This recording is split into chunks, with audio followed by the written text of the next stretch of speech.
அடுத்தப்புறமா என்னன்னு பார்க்கலாம். இப்போ பார்த்தீங்கன்னா, அம்முவும் காவேரியும் பேசிட்டு இருக்காங்க இல்லையா? அம்மு வந்து மனசுல இருக்கிற எல்லா ஃபீலிங்ஸும் வந்து நம்ம காவேரி கிட்ட சொல்லிட்டு இருக்காங்க. எனக்கு எங்க அம்மா அப்படின்னும்போது உங்க முகம் தான் ஞாபகம் வருது. நான் உங்கள அம்மாவா பார்க்குறேன். நீங்க எங்க அப்பாவ மேரேஜ் பண்ணிக்கோங்க அப்படின்னு சொல்லி கேட்டுட்டு இருக்காங்க. அப்ப என்ன பதில் சொல்றது தெரியாம காவேரி முழிச்சிட்டு இருக்கும்போது கரெக்ட்டா விஜய் வராரு. விஜய் வரத எல்லாருமே நம்ம பார்த்துருப்போம். அதோட எபிசோட் வந்து முடிச்சிருப்பாங்க.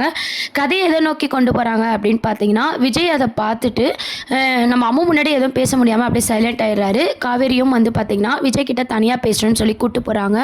அங்க நம்ம விஜய பார்த்து மன்னிப்பு கேட்குறாங்க. ஏன்னா, நீங்க அம்முவ எந்த அளவுக்கு கேர் பண்றீங்க, ஒரு அம்மாவாவும், அப்பாவாவும் நீங்க அம்முவ எப்படி பார்த்துக்கிறீங்கன்னு எனக்கு எல்லாமே தெரியும். நீங்க கண்டிப்பா அனுப்பியிருக்க மாட்டீங்க. என் புத்தி சரியில்ல. வீட்ல சண்டை போட்டேன். அதனால அந்த கோவத்த உங்க மேல காமிச்சுட்டேன். என்ன தயவுசெய்து மன்னிச்சிடுங்க அப்படின்னு சொல்லி அவங்களோட மன்னிப்ப வந்து பார்த்தீங்கன்னா, அழகா எமோஷனலா பார்த்தீங்கன்னா, காவேரி வந்து இதுக்கப்புறம் விஜய் கிட்ட சொல்லப் போறாங்க. விஜய் அதுக்கு என்ன முடிவு சொல்லப் போறாருன்னா, இல்லங்க நாங்களும் வந்து நெறைய உங்கள தொல்ல பண்ணிட்டோம். உங்களுக்கு விருப்பம் இல்லன்னா கூட நானும் உங்க அம்மாவும் சேர்ந்து நிறைய விஷயத்த பண்ணிட்டோம். இதுக்கப்புறம் உங்க லைஃப்ல வந்து என்னாலயும் என் குழந்தையாலும் எந்த பாதிப்பும் இருக்காது. அது மட்டும் இல்லாம எங்க ஃபேமிலியும் வந்து இதுக்கப்புறம் உங்கள தொல்ல பண்ணாது அப்படின்ற ஒரு வாக்குறுதிய வந்து பார்த்தீங்கன்னா குடுக்க போறாரு விஜய். இத கேட்டு வந்து காவேரிக்கு ஒரே குழப்பமா இருக்கு. இல்லங்க நான் மன்னிப்பு கேட்ட பிறகும் நீங்க இதையே சொல்லிட்டு இருக்கீங்க அப்படின்னு சொல்லி காவேரி வந்து கேட்குறாங்க. இல்லங்க உங்க மன்னிப்பு கரெக்ட் தான். ஆனா நீங்க எங்களால பாதிக்கப்பட்டிருக்கீங்க. அத நான் சரி செய்றேன் அப்படின்ற மாரி விஜய் சொல்றாரு. என்னங்க சொல்கிறீங்க அப்படின்னு கேட்கும்போது, இங்கே இருந்த அம்மு வந்து உங்களை தொடர்ந்து டார்ச்சர் பண்ணிகிட்டே இருப்பா. அம்மா அம்மான்னு சொல்லிட்டு கல்யாணம் பண்ணிக்க சொல்லி கேட்பா. அது குழந்தை இல்லையா, சொல்லி புரிய வைக்க முடியாது. அதனால் நாங்கள் வேறு ஸ்கூல் சேஞ்ச் பண்ண போகிறோம் அப்படின்ற மாதிரி விஜய் வந்து சொல்கிறாரு. இதை கேட்ட காவேரி ரொம்பவே ஷாக் ஆகுறாங்க. பெரியவங்க சண்டையில் வந்து குழந்தைங்கள வந்து இழுக்காதீங்க. குழந்தை ஸ்கூல் வந்து எதுக்கு நீங்கள் மாற்றணும், அங்கே நல்ல கோச்சிங் தானே, பெரிய ஸ்கூல் தானே சேர்த்தீங்க, குழந்தைய மட்டும் யோசிங்க, வேறு எதுவும் யோசிக்காதீங்கன்னு சொல்லி காவேரி அட்வைஸ் பண்ணுறாங்க. இல்லை இப்போ குழந்தை படிப்பை விட அவளோட ஃப்யூச்சரும் அவளோட மனசு வந்து பாதிக்கப்பட்டா, அவ இந்த இன்னைக்கு வீட்டை விட்டு போன மாதிரி இன்னொரு வாட்டி போயிட்டா நாங்களாம் எங்கே போய் அம்மாவை தேடுவோம், அதனால சரி வராது அப்படின்ற மாதிரி சொல்லிட்டு இருக்காரு. உடனே காவேரி எவ்வளோ சொல்லி பார்க்குறாங்க. விஜய் பார்த்தீங்கன்னா இல்லைங்க இதுதான் சரி, என் முடிவு இதுதான், மாற்ற முடியாது அப்படின்னு சொல்கிறாங்க. உடனே வந்து காவேரி ஃபீல் பண்ணிட்டு போகிறாங்க. அங்கே போயிட்டே இருக்கும்போது பார்த்திங்கன்னா தாத்தாவும் ராதாவும் காவேரி ஃபீல் பண்ணி போகிறத பார்க்குறாங்க. விஜய் கிட்ட வந்து என்னப்பா ஆச்சு, என்ன காவேரி வந்து ஃபீல் பண்ணிட்டு போகிறா, குழந்தைய பார்க்குறதானே வந்தா, என்னாச்சு அப்படின்னு சொல்லி கேட்குறாங்க. அப்போ பார்த்தீங்கன்னா சொல்கிறாரு விஜய் வந்து, இல்லை நான் ஸ்கூல் மாற்றலான்னு இருக்கேன் அப்படின்னு சொல்லிட்டு. ஏன்பா ஏன் இந்த முடிவு அப்படின்னு கேட்கும்போது, ஸ்கூல் மட்டும் இல்லை தாத்தா, இந்த ஊரை விட்டே நம்ம போயிடணும். ஏன்னா காவேரிக்கு தொல்லையாக இருக்கக்கூடாது. இதுக்கு முன்னாடி எப்படி காவேரி இல்லாமல் நானும் அம்மாவும் இருந்தோமோ அதே மாதிரி நாங்கள் இருந்துக்கிறோம் அப்படின்ற மாதிரி விஜய் வந்து சொல்கிறாரு. நம்ம தாத்தா எவ்வளவோ அட்வைஸ் பண்ணுறாரு. இருந்தாலும் பார்த்தீங்கன்னா காவேரி நான் எங்கே இருந்தாலும் நல்லா இருக்கட்டும், கல்யாணம் பண்ணிக்கிட்டு அந்த சந்தோஷமே எனக்கு போதும் அப்படின்ற மாதிரி சொல்கிறாங்க. உடனே ராதாவுக்கு கோவம் வருது. அப்போது வந்து அவள் கல்யாணம் பண்ணி சந்தோஷமாக இருக்கணும், நீ மட்டும் அப்படியே இருக்கணுமா, நீயும் இன்னொரு மேரேஜ் பண்ணிக்கோ விஜய் அப்படின்ற மாதிரி ராதா வந்து கோவமா சொல்றாங்க. என்ன சித்தி பேசுறீங்க அப்படின்னு சொல்லி விஜய் கோவப்படுறாரு. அப்போ தப்புன்னு தெரியுதுல்ல, அதுமாதிரி தான் காவேரி கல்யாணமும் தப்பு அப்படின்ற மாதிரி ராதா சொல்லிட்டு இருக்கும்போது விஜய் என்ன சொல்கிறாருன்னா, எனக்கு என்ன நடந்துச்சு அப்படின்றது தெரியும், ஆனால் காவேரிக்கு என்ன நடந்துச்சுன்றத மறந்து போச்சு. நம்ம அவகிட்ட சொல்லி புரியவோ வைக்க முடியாது. நம்ம சொன்னாலும் அவள் உயிருக்கே ஆபத்து வரும். அதனால் இதை நம்ம இப்படியே விட்டுருவோம் சித்தி அப்படின்ற மாதிரி சொல்கிறாங்க. ஊரை விட்டும் போகலாம், அது மட்டும் இல்லாமல் டிசி வாங்கிடலாம் அப்படின்ற மாதிரி விஜய் எடுத்திருக்க முடிவு பார்த்திங்கன்னா ராதா தாத்தா ரெண்டு பேருக்குமே வந்து ஷாக்கிங்காக வந்து கொண்டு போகிறாங்க. ஏன்னா கதையை எப்படி கொண்டு போனாதான் காவேரி கொஞ்சமாவது அவங்க தப்பை புரிஞ்சுக்கிட்டு நம்ம அம்முக்காக கல்யாணம் பண்ணிக்கலாம், விஜயோட கேரக்டரை புரிஞ்சுப்பாங்க அப்படின்ற ஒரு கண்ணோட்டத்தில் காவேரி மன்னிப்பு கேட்டதும் விஜய் அவரோட முடிவை சொல்கிறாரு. இதை கேட்ட அதிர்ச்சியான காவேரி வந்து போயிடுறாங்களே. அதுக்கப்புறம் தாத்தாக்கும் சித்திக்கும் இந்த விஷயத்த சொல்லும் போது அவங்களுக்குமே பார்த்தீங்கன்னா இது ரொம்பவே ஷாக்கிங்காக இருக்குது. இதுக்கப்புறம் பார்த்தீங்கன்னா விஜயோட முடிவு ஸ்கூலில் டிசி வாங்கணும். அம்முவும் நம்ம காவேரியும் இதுக்கப்புறம் பார்த்து பேசிக்கிட்டா அம்மு கிட்ட இருந்து காவேரியை வந்து இது பண்ணுறது கஷ்டமாக இருக்கும். காவேரி மேரேஜ் பண்ணிட்டு போயிட்டா அம்முக்கு ரொம்பவே கஷ்டமாக இருக்கும் அப்படின்ற மாதிரிலாம் விஜய் வந்து யோசிக்க ஆரம்பிக்கிறாரு.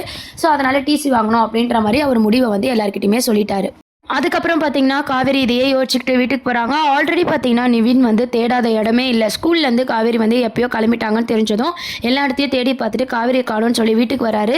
அப்புறம் பார்த்தீங்கன்னா அங்கே காவேரி வந்துட்டு இருக்கதை பார்த்துட்டு, என்ன காவேரி எங்கே போனேன், உன்னை காணோன்னு சொல்லி நான் எந்த அளவுக்கு தேடினேன் தெரியுமா அப்படின்ற மாதிரி நிவின் சொல்கிறாரு.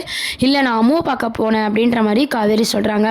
காவேரியை பார்த்ததும் சாரதாமா பார்த்தீங்கன்னா, என்னடி காலைல பேசினதெல்லாம் நினச்சி நீ பண்ணிகிட்ருக்கியா, நான் வேணால் மன்னிப்பு கேட்டுக்கிறேன் போதுமா, நான் உன்னை இனிமேல் எதுவுமே சொல்ல மாட்டேன், நீ வீட்டை விட்டு எங்கேயும் போகாத, என் பொண்ணாக இருப்போதும் அப்படின்ற மாதிரி காவேரியோட அம்மா சாரதாம்மா வந்து சொல்லிட்டுருக்காங்க. உடனே வந்து காவேரி வந்து அப்படியே அமைதியாகவே இருக்காங்க. எல்லாருமே கங்கா யமுனா எல்லாருமே பார்த்திங்கன்னா என்னாச்சு காவேரி, ஏன் ஸ்கூல்லேருந்து வந்தோன்னே ஒரு அமைதியாகவே இருக்க, என்னாச்சு அப்படின்னு சொல்லி கேள்வி கேட்குறாங்க. உடனே காவேரி என்ன சொல்கிறாங்கன்னா, நான் வந்து இன்னைக்கு அவசரப்பட்டு ஒரு விஷயத்த பண்ணது, அதோட விளைவு பார்த்தீங்கன்னா, அதோட விளைவு வந்து நம்ம அம்மு வந்து இனி ஸ்கூலுக்கு வரல, அது மட்டும் இல்லாமல் ஸ்கூலில் சேஞ்ச் பண்ண போகிறாங்களாம், ஊரை விட்டு போகிறாங்களாம், இந்த மாதிரிலாம் அவங்க அப்பா சொல்லிட்டுருக்காரு, நான் கோவத்தில் தான் பேசினேன், நான் அதை அவர் சீரியஸாக எடுத்துக்கினாரு அப்படின்ற மாதிரி காவேரி சொல்கிறாங்க. உடனே கங்கா என்ன சொல்கிறாங்கன்னா, கங்காவும் நிவின் எல்லாரும் என்ன சொல்கிறாங்கன்னா, நீ இந்த அளவுக்கு பேசும்போது எல்லாரும் சீரியஸாக தானே எடுத்துப்பாங்க, உனக்கு பிடிக்கலன்னா நீ பிடிக்கலன்னு எங்ககிட்ட சொல்லலாம், அவரை கூப்பிட்டு எதுக்கு இப்படி பேசின, அது மட்டும் இல்லாமல் அம்முக்காகவே வாழ்கிறாரு, அப்படி இருக்கும்போது ஆக்ட் பண்ணவோ கல்யாணத்துக்கு ஒத்துக்கோ தான் அம்முவை நீங்கள் இப்படி செட் பண்ணீங்களா அப்படின்னு சொல்லி ஒரு அப்பாவை பார்த்து கேட்கும்போது அவருக்கு எப்படி வலிச்சிருக்கோ அதை நீ யோசிச்சியா அப்படின்னு சொல்லி எல்லாருமே பார்த்தீங்கன்னா காவேரியை கேள்வி கேட்குறாங்க. உடனே காவேரி பார்த்தீங்கன்னா தப்பு தான், நான் பேசினதுக்கெலாம் அவர்கிட்ட மன்னிப்பு கேட்டேன், என் தப்பையும் நான் புரிஞ்சுக்கிட்டேன் அப்படின்ற மாதிரி காவேரி சொல்கிறாங்க. உடனே பார்த்தீங்கன்னா சாரதாம்மா, அப்போ நீ விஜய் மாப்பிள்ளையை கல்யாணம் பண்ணிக்கிறியா அப்படின்ற மாதிரி கேட்கும்போது, இல்லை நான் பார்த்த மாப்பிள்ளை கூட தான் கல்யாணம் அப்படின்ற மாதிரியும் நம்ம காவேரி பேச போகிறாங்க. அதுக்கப்புறம் கார்த்திகை வர வச்ச இந்த சுச்சுவேஷனை வந்து தப்பாக போயிடும் அப்படின்ற மாதிரியும் நம்ம காவேரி யோசிக்கிறாங்க. செகண்ட் டைம் பார்த்தீங்கன்னா நம்ம அம்மு பேசின விஷயத்தையும் பார்த்தீங்கன்னா காவேரி யோசிச்சுட்டே அப்படியே சைலண்ட்டாக இருக்காங்க, என்ன அடுத்து என்ன பண்ணலாம் அப்படின்னு சொல்லிட்டு அப்படின்னு சொல்லிட்டு கொஞ்சம் கொஞ்சமாக அந்த டைரியை படிக்கிற மாதிரி தான் காட்ட போகிறாங்க. ஒரே டைமில் டைரி படித்தா கதை வந்து முடிச்சிடும் இல்லையா, அதனால் கொஞ்சம் கொஞ்சமாக டைரியை படித்து நம்ம காவேரிக்கு உண்மை தெரிகிற மாதிரி காட்டுவாங்களா அப்படின்றதும் வெயிட் பண்ணி பார்க்க வேண்டியது இருக்குது. இங்கே சண்டை போட்டு போனதும் அந்த டைரி எடுத்து படிக்க ஆரம்பிக்கிறாங்க. விஜய் லைஃப்பில் என்னெல்லாம் நடந்துச்சுன்னு தெரிஞ்சாதான் ஒரு முடிவு எடுக்க முடியும்னு சொல்லி காவேரி அந்த டைரியை படிக்க ஆரம்பிக்கிறாங்க. அதுக்கு தான் பார்த்தீங்கன்னா காவேரிக்கு பார்த்துருக்காங்க இல்லையா கார்த்திக், அவர் கால் பண்ணி வீட்டில் எல்லாரும் வரேன்னு சொல்கிறாங்க, நாளைக்கு கூப்பிட்டு வருவான்னு சொல்லி கேட்குறாரு. அதுக்கு நம்ம காவேரி என்ன சொல்கிறாங்கன்னா, இப்போ வராதிங்க, ஃபேமிலியில் வந்து சூழ்நிலை சரியில்லை, நான் சொல்லும் போது வாங்க அப்படின்ற மாதிரி காவேரி வந்து அவாய்ட் பண்ணுறாங்க. இது நம்ம கார்த்திகை அவாய்ட் பண்ணிவிட்டு நம்ம விஜய் பேசினதையும் நம்ம அம்மு பேசினதையும் மட்டுமே பார்த்தீங்கன்னா நம்ம காவேரி யோசிச்சுட்டு இருக்காங்க. அதே மாதிரி பார்த்தீங்கன்னா விஜய்க்கு பார்த்துருக்காங்க இல்லையா பொண்ணு, அவங்களும் பார்த்தீங்கன்னா விஜய்க்கு கால் பண்ணி பேசிகிட்டு இருக்காங்க. விஜயும் ஒரு சைடு வந்து அவாய்ட் பண்ணிக்கிட்டே இருக்காரு. இந்த மாதிரியான ட்ராக்கை தான் வந்து கொண்டு போகிறாங்க. அதுக்கப்புறம் பார்த்தீங்கன்னா டைரியை பாதி படித்ததும் விஜய் எந்த அளவுக்கு நல்லவர், அவர் எந்த அளவுக்கு நேசிச்சிருக்காரு அப்படின்றதெல்லாம் வந்து காவேரி வந்து தெரிஞ்சுக்கிறாங்க. ஆல்ரெடி நம்ம காவேரிக்கு தெரிஞ்சாலும் அவர் இந்த கல்யாணத்துக்கு ஒத்துக்கிறதுனால அவரை வந்து ஒரு தொல்லையா அப்படின்ற மாதிரி தான் காவேரி கண்ணோட்டத்தில் வந்து விஜய் கேரக்டரை வந்து மூவ் பண்ணியிருக்காங்க. இதுக்கப்புறம் பார்த்திங்கன்னா விஜய் வந்து நான் தள்ளி இருக்கிறேன் அப்படின்ற மாதிரி சொல்லிட்டாரு, அம்முவையும் ஸ்கூலுக்கு அனுப்பல. ஸோ இதெல்லாம் பார்த்திங்கன்னா காவேரி யோசிக்க போகிறாங்க. ஸோ கார்த்திகை வந்து கொஞ்சமாக அவாய்ட் பண்ணிவிட்டு நம்ம விஜயை மேரேஜ் பண்ணிக்கலாமா அப்படின்ற ஒரு தாட்டை காவேரிக்கு எப்படிலாம் டேரக்டர் சார் கொண்டு வருவாங்க அப்படின்றதும் வெயிட் பண்ணி பார்க்க வேண்டியது இருக்குது. இப்போ தொடர்ந்து பார்த்தீங்கன்னா நம்ம கங்கா, நர்மதா, நிவின் எல்லாருமே பார்த்தீங்கன்னா ஆல்ரெடி ஒரு எபிசோட்லேயும் நம்ம நிவின் சொல்லியிருப்பாரு, உங்கள் மேரேஜ் முடிச்சுட்டு தான் நாங்களாம் ஊருக்கு போவோம் அப்படின்னு சொல்லிட்டு. ஸோ நம்ம அதை பேஸ் பண்ணி பார்க்கும்போது விஜய் காவேரியோட மேரேஜ் சீன் தான் அப்கமிங் ப்ரோமோவாக கொண்டு வருவாங்க.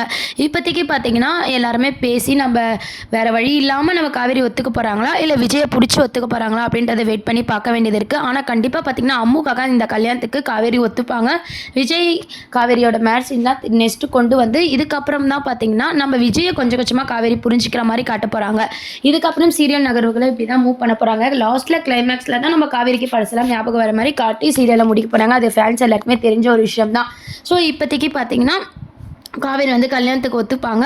அதுக்கப்புறம் ஆஃப்டர் மேரேஜுக்கு அப்புறம் விஜய் எப்படிலாம் காவேரி புரிஞ்சுக்க போகிறாங்க அந்த பற்றியான ஒரு எபிசோட்ஸ் தான் மூவ் பண்ண போகிறாங்க. இதெல்லாம் தான் அடுத்த ப்ரோமோவாக இருக்குது. இதை பற்றி உங்கள் கருத்துக்களை கீழே கமெண்ட் செக்ஷன் சொல்லி சேனலையும் மறக்காமல் சப்ஸ்கிரைப் பண்ணுங்கள் ஃப்ரெண்ட்ஸ். தேங்க்யூ.